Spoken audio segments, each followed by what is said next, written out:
Hello friends, welcome to Ricky Tikki 99 channel.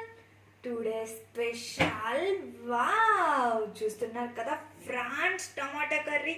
చాలా అంటే చాలా బాగుంది, చాలా స్పైసీగా కూడా ఉంది. రైస్లో తింటే ఉంటుంది, అస్సలు వదిలిపెట్టరు చెప్తున్నాను. మీరు కూడా ట్రై చేయాలనుకుంటున్నారు కదా, అయితే ఆలస్యం ఎందుకు, ప్రాసెస్లోకి వెళ్ళే ముందు ఒక చిన్న మాట, మా ఛానల్ ఎవరైనా ఫస్ట్ టైం చూస్తే మాత్రం సబ్స్క్రైబ్ చేయడం అస్సలు మర్చిపోకండి. Okay, let's start process.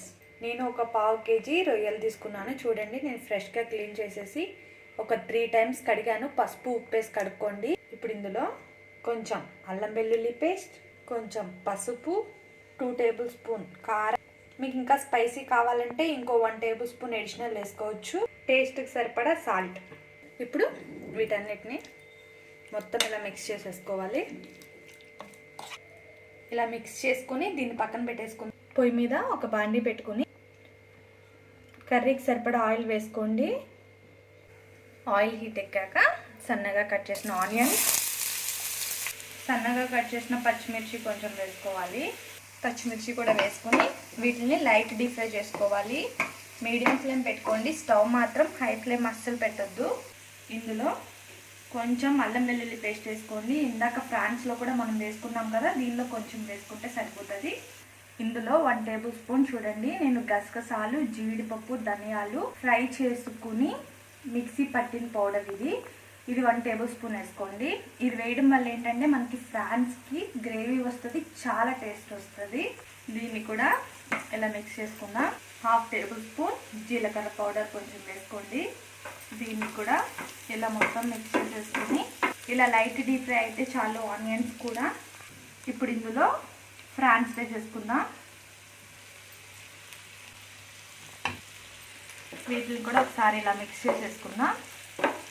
ఇప్పుడు 1 మినిట్ కూడా అవసరలే, ఒక 1/2 మినిట్ మాత్రం హై ఫ్లేమ్ పెట్టండి స్టవ్, ఎందుకంటే మనకి ఫ్రాన్స్ ఫాస్ట్గా మగ్గుతాయి. కర్రీ మాత్రం చాలా ఫాస్ట్గా అయిపోతుంది. ఫ్రాన్స్ కర్రీ చాలా టేస్ట్గా ఉంటుంది.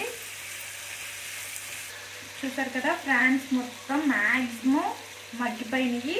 ఇప్పుడు ఇందులో చూడండి కొంచెం టమాటాలు వేసుకోండి. ఒక టమాటాని చిన్నది వేసుకోండి చాలు, చాలా బాగుంటుంది ఫ్రాన్స్ కర్రీలో.